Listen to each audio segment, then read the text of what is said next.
That's fair enough. That's fair enough. All right, the draft is coming up in a second here. What are our expectations heading in? Honestly, my take on it is, if specifically for Mousesports, if you don't have the time to prep like you need to catch up to the current meta, your schedules are tough. I would say go in, pick comfort picks, and just try to play aggressive Vainglory. I want to see Acitor on Glaive. I got to be honest. I Weapon feel like, Glaive. Yeah. Back in the day, that was his thing. Why not just do it again? It works right now. Yeah, I'm down. I mean, get Great Kali like a Celeste and get like a Weapon Glaive on Acitor and just go to town. Don't worry about the meta. Don't worry about what Rising Lotus is doing necessarily. Just play you. Just do you. Yeah, we'll see. I mean, I think this is kind of one of the more unpredictable drafts we could have because we haven't been able to see as much from these two teams. Yeah. So like we don't necessarily know what they've been favoring a whole lot because, well, and if they have been favoring something, maybe want them to switch it up because it clearly hasn't been working. Oh no! Pew pew! Rising Lotus has been pretty heavy on that Black Feather. That's one thing I've noticed. See if that happens again here. Lyra ban, Adagio ban, and all was right in the world. They're playing it safe. They don't want to do anything too wacky in this first rotation, but now the picks are coming through. Mousesports has #1. What are they going to lock in? What is the priority for this team? I would just lock in Glaive for Mouse right now. Based off everything we've talked about, just lock in the Glaive, see how this draft starts to develop. I was going to say that I could see Lance too, though, because this is something that Acitor also played. Like, he played Kroll, Lance, Glaive. Like, he was like Dark Potato's understudy, honestly. Like, same hero pool, but slightly different play style, I'd say. Yeah, like, he's yeah. bit too aggressive at times. Yeah. It's definitely going to be a very strong pickup here. So now Rising Lotus, it's their job to answer the Lance. Let's see what they opt for. Again, plenty of options. They're going to go with the Arden here. So probably picking up the captain. Arden is definitely a strong pick right now, but is it a strong enough first pick to justify this? I mean, the Weapon Arden. How come? We're talking about. It's too early for this. Come on. I've never said that before. Just for the record, I didn't bring it up this time. That's true. For the record. But you gave people a look, which made them bring it up. Loki, just clip it and listen back. He put it in our heads with his statement. To be fair, before we went live, I was peeking over Humanist shoulder while he was playing a game. He was rocking that Weapon Arden. 7-0, baby. 7-0. You weren't doing that. Oh, good lord. Jewel actually going to do the ban here. Now, Jewel has been a potent force, but it's been a potent force only sometimes. It's not been like the most picked thing. Yeah, when she's not using Big Red Button. Oh my! I played a game the other day. Someone had clearly been watching VG8, went for that weapon power Jewel. Yeah. Every fight, they'd stack up. I'm like, just Thunderstruck, just crit him. Oh, and Big Red Button comes down. We lose the fight instantly. Oh, but the weapon ratio. So tilting. The weapon ratio on that Big Red Button just didn't come through. Noobcasters, you know weapon ratio and Big Red Button. Glaive locked in by Rising Lotus. Acitor's not going to be getting it, although I think he's probably playing the Lance after seeing G2 earlier. That's my guess. Most likely. I mean, it would make sense. It's fits right in his hero pool, right in the play style. But we'll see. Team's using a little bit of thought on where they want to put heroes recently. Like, we've seen a lot more heroes kind of get moved around and shaken up a bit. So. Yeah. Mousesports went with the Sky last week. We saw a CP Sky, and that was one of the few CP Skies we saw. Acitor was playing that. And I legit, I'm going on record, I think CP Sky can work. But people just have to be a little more patient with it. I think CP Sky is a lot stronger than Weapon Power Sky at the moment, but it's not going to be something we have to think about, at least not yet, because it is going to be the Kashka. Kashkalita. So Mousesports, again, maybe trying to just make it work here. I would love to see them pair this. I mean, actually not with the Lance already picked, but normally I would say Kashka I really like seeing with Fortress.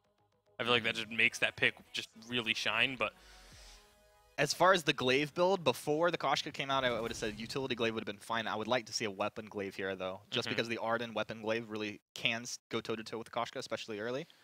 I think this is interesting. I mean, Acitor playing this Kashka, this is also his kind of thing. You know, I think something aggressive works for him. But, you know, we've just seen so little Kashka work in Europe. You got to worry about it as you head into the draft. Well, we've seen so little Kashka in Europe. We've only seen it twice now. It lost both games. Rising Lotus, they got one more pick. To be fair, it was with a Weapon Kestrel last time. Fair point. We should just not count. Maybe those Mousesports stats. is just going from. Or we just put an asterisk like in the I think stat sheet. Mousesports is going with my strategy of 3rd time's the charm. It worked for me with G2 there in that series, so maybe it'll work for Mousesports. What does Rising Lotus close out their draft with here? What makes sense? Vox. That's a yeah. It's surprising that it hasn't been locked out of the draft here so far. Gwen, wow. Picking Gwen over Vox is definitely not something I think we've seen really. We haven't seen Gwen picked very much at A all. lot of people have been saying they think the Gwen is a little bit underrated overall right now, though. See, this is the thing. I've been hearing that too behind the scenes, but why? Like, no one's actually been going for it. Is it a lack of practice on the hero? Like, what is the reason? It must be a lack of practice, just simply because you get into these ranked matches, whatever. Ringo's available, you pick it up. Vox available, you pick it up. Nobody's trying to lose yellow. But I think Gwen's like a specific case. And Bacon and I talked about it before as far as like the breaking point build. I personally don't like it so much because it feels like it's a little bit hard to make it work with her kit. Like you're letting your shots charge up, but then you want breaking point to be continuously stacking up. Although it can, like if you start getting breaking point stacks and just critting people's faces, but it's tough. I think Gwen still is a strong pick. I definitely think Gwen's a strong pick. I just don't know if it's stronger than a Vox. Yeah. I mean, it's different strength. You can certainly make the argument, okay, she's picking it into the Koshka, into the Lance also. Skedaddle could be quite potent here. But, with the Glaive and the Arden, do you need that much? Are you not kind of overcommitting to your defenses here? I mean, I think, against a Koshka and an Arden, a Sonic Zoom and a Reflex block are just as effective. So I don't even think CP Gwen is that strong, but I think the build this game would be a Weapon Glaive with a CP Gwen. Interesting. Okay. Well, we might see that. Let's find out as we are ready to head on to the Halcyon Fold yet again. We're into our second series of the day for the Europe, so let's pass it on over to Jaws and Jingyi. Hello guys, we're back once again. Game number 1, Mouse versus Rising Lotus. Going to be an interesting game as both these teams not looking so hot at the moment at the taking both the last and second to last seed. So what do you make of this matchup here coming into this one, Jingyi? I guess, yeah, you're right. This is a pretty important game. And these two teams have had very underwhelming performances recently.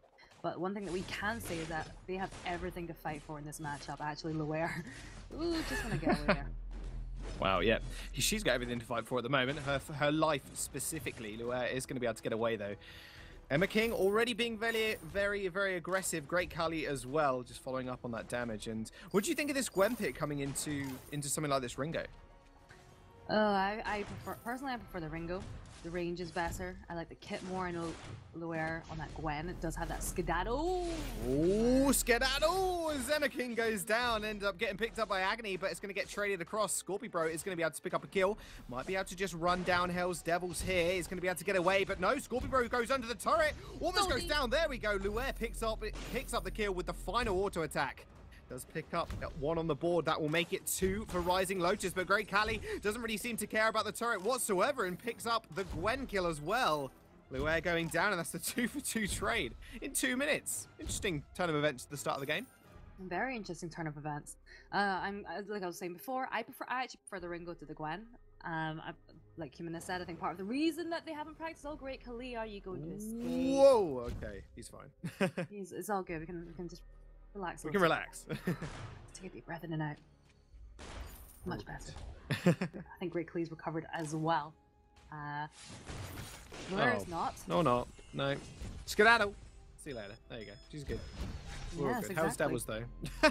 There's so much action. It's 2 minutes 30. All right, quickly speak before there's more action. Okay, 4 kills. So right now, Great Kali, he's doing a really good job of poking away. The thing with I was talking about Gwen before, is that her range isn't actually that great. Yes, her skills have a lot of utility to them. She can avoid all those stuns with her Skedaddle, and she's got the Aces High. That's a lot of utility with her kit. However, for her to get any damage onto Ringo or even Koshka, she has to get into very close range, and that's something you don't particularly want to be in. But one good thing about it is that you do have this Glaive and Arden combination, and it was G2 that played that comp perfectly. They executed it so well. The afterburns were absolutely beautiful. Just depends if they can do it or not. How well can they peel for Loer? That is the big question. Yeah, and the thing, well, they've not been able to peel all too much just yet. And Hell's Devils obviously does rely on the Gauntlet a fair bit, although Vanguard does do a lot of work in terms of protection. Luer, he's the strongest start, but he's still got a kill on the board, and that's something, right? I mean, making sure you're ahead in the early stages in this lane is going to be also important. Great Kali, obviously on the Ringo. You said you do favour the matchup, but, I mean, it depends how Luer plays it around the level 6 mark as well with the aces high. Definitely, that's going to be a major factor in this. Rickley, I think he should go home. He really needs to go home, get that energy. He's got 2,700 gold. Yeah, he listened. He heard me somehow. But he's got so much gold. Look at that, those items piling in. He's just got pick up the heavy steel there, the boots. He's going to be doing a lot more damage when he comes back. Lure's actually saving quite a bit of gold as well. Quite good. But I'll definitely put the early game towards Mousesports right now. But I feel like they're not applying that much pressure. The big thing we saw with Toro earlier was that when he played Koshka, he just really wasn't going to the jungle that much. That's something you really want to be seeing coming up from that Koshka, is applying the pressure into the jungle. And it's been a very passive game so far. Just looking at the map, he's just very much sticking in his own side. And that's really not something you want to see. No, I mean, they are 2-2. They are quite even at this current time. So maybe that's his thinking. Like, unless we get a big advantage in the early game? No. Or not? Okay. No, you want to be like, I've got 2 kills. That's not good enough. We need to be like storming ahead. I need to be getting all the gold. And the way that Koshka is supposed to be played is that you're so aggressive in the early game. You have this lance. Think of the lockdown. And the Ringo Koshka combination is just something that's just so old school, so early game, and I just feel like it's being wasted right now. I'm really sad about it. Sad times, boys. Sad times. I mean, the Koshka maybe not being used to its maximum potential, then you could say, in terms of the early stages. And Agony getting jumped on here is going to be able to dodge out the Impale. Both teams just kind of face-checking each other, but they are going to back off, not a problem. But Mousesports, I mean, they're inching ahead on gold ever so slightly. And we do have a Sorrow Blade actually coming out for Great Kali right now. So he's hitting a nice little item spike there, whereas Luer obviously does not have anything just yet. 250 damage, ouch. One auto attack, not too pretty. Not too pretty at all. Hell's Devil, he does have the gold for a fountain yet, so if we do see Mousesports push this, it's actually a really good chance, because he doesn't have that available. Emer King does have that fountain there. Oh, that Impale's going to miss. But I think this is going to be a chance. They're going to be picking up that fountain. Lure is also sitting on a lot of gold. So this might be the power spikes. This might be the chance for them to fight. That gold mine's looking pretty juicy. And it looks like they're going in. It really is. It does look like it. Mousesports, they are going to get a double Githian wall there. Emma King taking a lot of damage, though.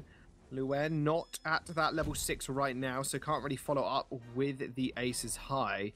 And this is going to be the big breaking point, I think, for Rising Lotus. As soon as they hit those level 6s on Hell's Devil and Luer, it's going to be all CC, all for days. I mean, Emma King has got a nice bit of CC in his kit, but realistically, Great Kali and Scorpio Bro really cannot follow that through. We'll have to wait and see if they do want to get a sick combo off, because Glaive has just been such an amazing pickup for most teams right now in terms of its priority and what it's able to do around the map, and I'm not surprised why it's so high priority. It's so fun. We've been seeing a lot of Weapon Glaive. Now we're going to the Stormcrown Aftershock Glaive, which is what Agony seems to be playing. And this is a very interesting positioning coming up from both teams. Agony's a little bit separated there, but is that what you really want to be doing, Rising Lotus? No is the question. They back off. Agony taking a bit of pain. I'm trying to work that into a sentence. Can't really make it into one. Luel taking a little bit of poke as well, but that's going to be it. I think it's more of a stalemate right now. They're just pushing the waves out against each other, and then they're kind of just backing off here. Level 6, however, has just been dinged for Luer, so he is going to be getting there in terms of his ultimate. And Hell's Devils, he's about 2/3 of the way as well, so as soon as that level 6 power spike kind of gets hit, I think Rising Lotus are just going to have to hit the go button. I feel tilted right now. I'm tilted watching this match. I want to be seeing so much aggression coming from Koshka, Ringo, and it's just not there. Like you said, the potential's not quite reached. It's not quite been reached, I guess.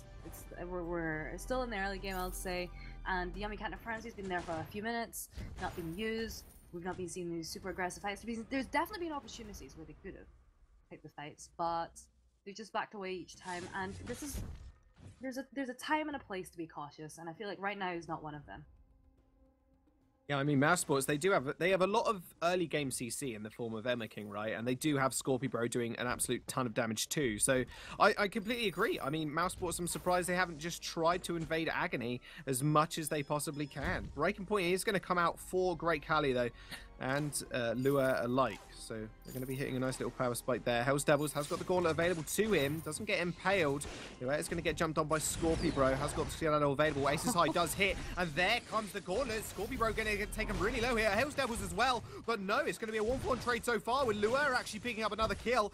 Emma King is going to roll forward. Is going to be able to get the final hit onto Lure.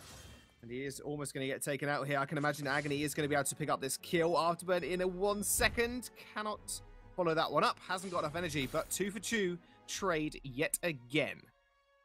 Very even game so far. Very, very even game actually. 4-4, like you said, 700 gold discrepancy between the two teams right now. And let's say in that last fight, the engagement coming out from Mousesports was very weak. I just got the impression that they just didn't know what their other teammates were thinking. We saw Koshka jump in and went, oh, maybe I shouldn't be here. Maybe I shouldn't be in this range, and just back away again. And actually what I think she should have done was just stay there a little bit longer. We got the follow-up impale coming from Emer King, but that didn't happen. It was a little bit sloppy in the execution of that fight, but nonetheless, he managed to turn it around. It wasn't so bad. It was a 2-2. Yeah, 2 and 2, which means they're just evening up yet again. However, Great Kali obviously having the 2 kills, same with Lure. I mean, you could argue obviously that's the best people to have it on at this current point in the fight, in the point of the game even.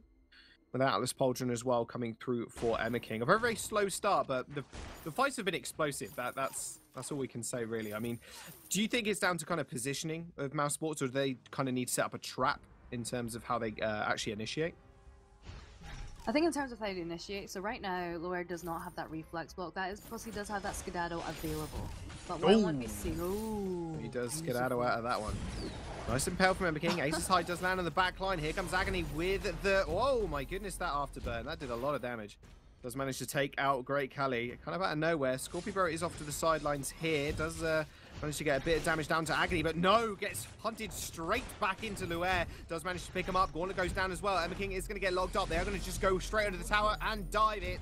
No problem. Turret, no issue to them. Ace comes through, and that will be 3 kills on the side of Rising Lotus, and they might just be able to chip out this turret as well. Yeah, they're definitely going to get that turret, and I think they're a very good chance of getting that gold mine as well. That's going to be a major gold swing going towards Rising Lotus. And let's just say part of the issue is Lure has been landing those aces high. He's hit Koshka 2 out of 2 times, which is just left Koshka out of the equation. It's so easy for him to just go on to Great Kali. And Agony, with that burst damage, there's not really much defense coming out from the side of G2, sorry, not G2, from Mousesports to counteract that. And that's been becoming a bit of an issue. What we need to be seeing is his reflex blocks coming out from Scorpibro, especially if you are in that such close range. You need to block whatever they're throwing at you. And if you're not able to do that, then you can't participate. No medal for you. No medals. No medals. Participation medal. Yeah, yeah, they don't exist. They're losers' medals. Hell's Devils is looking for something here, possibly. He hasn't got obviously the gauntlet available to him. Lure has been... She's been really on point, actually, with the aces highs, to be fair. The one she scored a second ago in that fight where they got the ace just nailed Great Kali in the middle of the fight, and that was really just helped them turn it around. It was so beautiful. It went between Great Kali and Emer King and just hit Scorpibro at max range. Absolutely exquisite. Exquisite is the word I'm using. Oh, here we go again. No, that was an exquisite Scythian wall there, but nope, not going to get followed up on. Hellfire Brew did come out as well, not doing all too much damage as it is a weapon power Ringo. And that'll be it. That was an interesting pathing from Mouse there. I thought something was going to happen, but no, obviously Skedaddle, like you mentioned earlier, just easily being able to get out of the fight. Gwen obviously very, very mobile when she does pop the B ability. And that's going to be about it. I mean, Rising Lotus, they have got the advantage right now. That turret is down. We'll see what they can do with it as Agony just takes a face full of shield. The thing is, what we want to be seeing right now is, I'm not a big fan of the way that Mousesports are picking their fights. They're actually pushing right up against Rising Lotus's turret, which is, you don't want that because it's so easy for Rising Lotus just to back away and then just re-engage when they feel like it. What Mousesports want to do is just kind of draw it a little bit back so you do actually let Koshka have a little bit more room to play around in. But I think they're just looking for fights in all the wrong places. Yeah, they really are. I mean, the thing is, they're so close. Rising Lotus are so close to their turret. They've got that to kind of fall back to, and Mousesports just can't.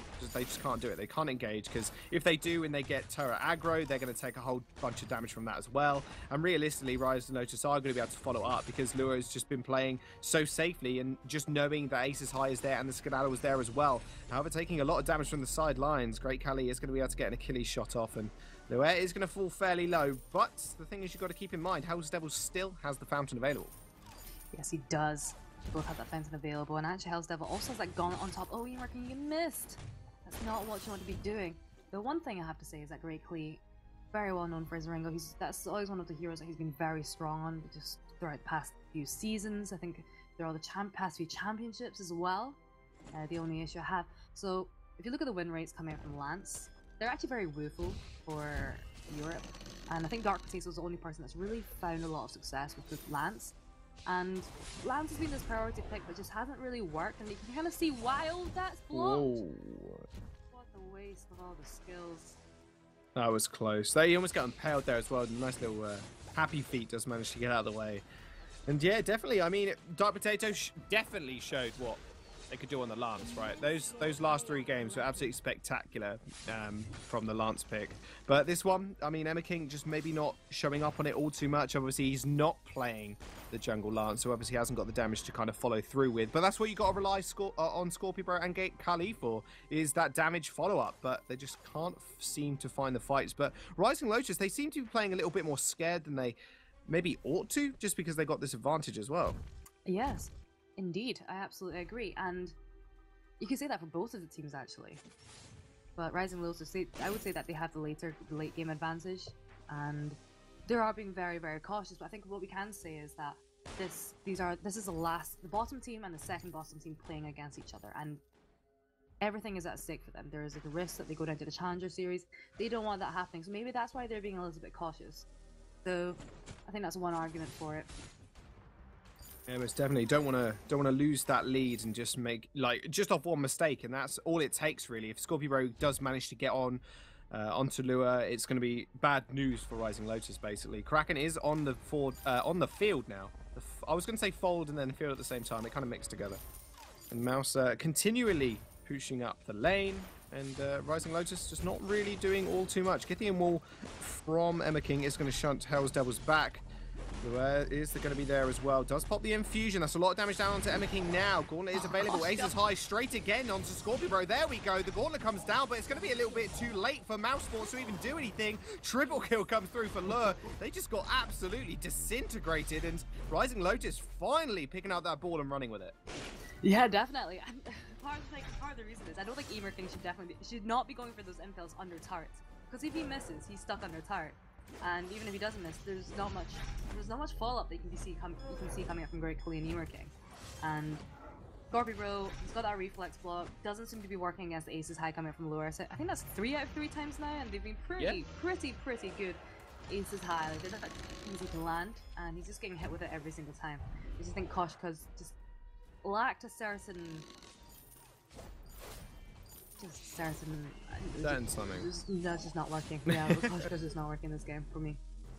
Yeah, it's really maybe not being put to the best uses in the early stages. 1-4 right now on Scorpio Bro. He's going to seems to me he's going to kind of have to rely on a lot of the engage from King and then just try and get a Yummy Cannon Frenzy. Although he's just completely caught out of position now. Laura's going to be there as well. Triple Githian wall from King though. Does pop the water edge to try and get out of there. Kraken obviously is still mowing down that turret. King does get, oh my goodness, just gets disintegrated as well. Great Khali. One more shot. There we go. Law with the damage with the follow-up, and that'll be it. Rising Lotus. My goodness, rising to the top in this game for sure. That Kraken knocking at the doors of Mousesports base. And King has not been too wary of his positioning. It's really cost his team a lot. 9-2-3 there on Lure, and pretty dominant game. I wouldn't say dominant, actually. Strong performance coming out from Rising Lotus. They took advantage of the lack of early game pressure that Mousesports applied and just really ran with it. Lure just became an absolute late game monster. You can see the damage numbers, the numbers coming out from him with every single shot. Look, the KDA just speaks for itself, to be honest. And kudos to Agony and Hell's Devil as well. You see, whenever we saw the Aces High coming out from Lure, Agony was just follow up with a chain stun using that afterburn. It was really, really nicely executed by Rising Lotus, but still a little bit too passive for me. They didn't seem to push their early advantages in terms of gold and items as much as they could have done, but it worked out for them. It worked off the aggression of Mousesports and their over-aggression. Like you mentioned before, Emma King just trying to go for those impels onto turrets, gets locked into the animation, and that was really the end of him, and he couldn't really do anything else from that. And that was a one cracking game as well. Like, that's something else to keep in mind. And I think we'll jump over to the analyst desk, however. They need to kind of break this down a little bit further for us, because interesting game coming out from Rising Lotus. AJ, take it away. All right, Rising Lotus taking game 1 of the series. Let's start right away by talking about the compositions and itemization a little bit, because we had, you know, gone into some discussion about breaking point on Gwen. It seemed like it worked pretty well.